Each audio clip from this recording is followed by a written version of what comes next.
Hi everyone, it's Rax. Blizzard has made some updates for the Season 21 PTR, which is what we're going to have next season, and I want to go over them with you, and there is some very good news for Demon Hunters, and I think good news is coming later for Necromancers, that's my guess, so let's get into it. So they made some changes in red, so that's all we're going to cover in this video. So the seasonal theme. We received a lot of feedback regarding the seasonal theme being difficult to track and that it sometimes didn't feel like it was appearing or doing much to gameplay. We are adjusting the following. The elemental power will now occur every 90 seconds, down from 120. This is an amazing change. This is the feedback that I provided. And I said, something that happens every 2 minutes is just too long. Some of the speed runs that we do are over in 2 minutes. We can only use it one time. Bringing it down to a minute 30 will give us a more reliable way to get this buff as we're playing. They added a buff to this effect to help better track it. Perfect, I'm all for that. They fixed something with firewalls, that's great. Meteors will now track with players and not stay at their initial location. So that means that you can aim the meteors rather than them firing randomly. That's amazing. That's more feedback that I provided. I said, if there would be more of a way for us to actually control the seasonal theme, it will be better. The damage has been buffed slightly for multiplayer. I'll be honest, I didn't try it in solo. Maybe it's already really strong in solo. But I did try it in multiplayer and it felt far too weak, so this buff is great. And they found out the exploit, of course. Well, maybe exploit is not the right word, but the seasonal buff procs area damage, which makes it do way too much damage, so they need to get rid of this, and they did say that they're going to fix it. So overall, this is beautiful. Blizzard is listening, and all these changes I love. This is an amazing start to the patch notes. So let's continue on. Now, the Demon Hunter. They are changing a lot of things on this set, and I can tell you this set is way better now. It's way better. They adjusted the 2-piece bonus to address the momentum and damage feedback from players. Momentum will now be a singular buff that affects all primary skills. This is amazing. So now we can use multiple generators without losing the momentum bonus. So for example, we could fire Entangling Shot with Odyssey's End and then switch to Hungering Arrow and fire that in order to get the Odyssey's End damage multiplier with whatever we're actually firing, Hungering Arrow. So that's very good.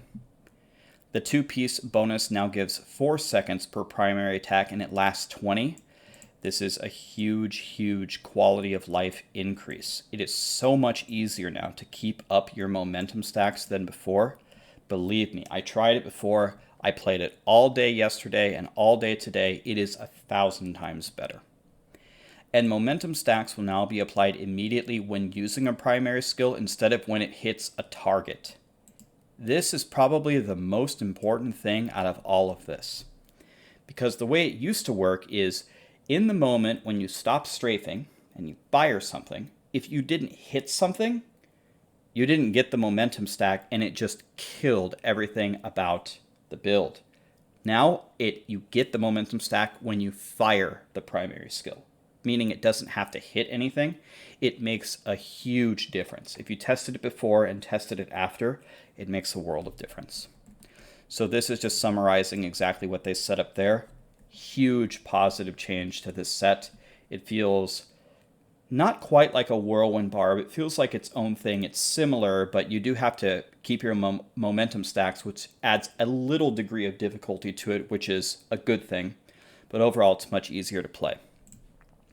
We fixed a few issues on the 4-piece bonus. Players will now be able to proc bonuses and other powers, such as Simplicity, Strength, Healing bonus, from their primary skills coming from Strafe. That's a huge fix. You will now also be able to strafe forever while shooting primary abilities, as you will no longer need momentum for Strafe to fire off the last used primary skill.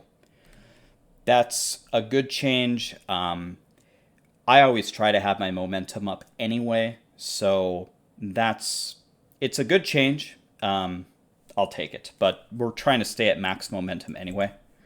And lastly, they fixed an issue where Hungering Arrow was not piercing correctly. I can tell you, Hungering Arrow is good. So with all of these changes, today, I was able to clear solo GR 135 with this set in one key. The first key that I opened, GR 135 down. It was the third place Demon Hunters. Someone cleared 135 10 seconds faster than me, and someone cleared 136, but they were using rapid fire, so that's cheating. So practically almost just pulled a rank 1 key in just one key. So this build is going to be quite good for solo next season. And today I tried this build, and then I made a complete Impale DH, and I liked this build a lot better, and I had a lot easier time clearing the rifts as this build, and it was just a lot more fun. So I got very good news for you, Demon Hunters. This is looking really good.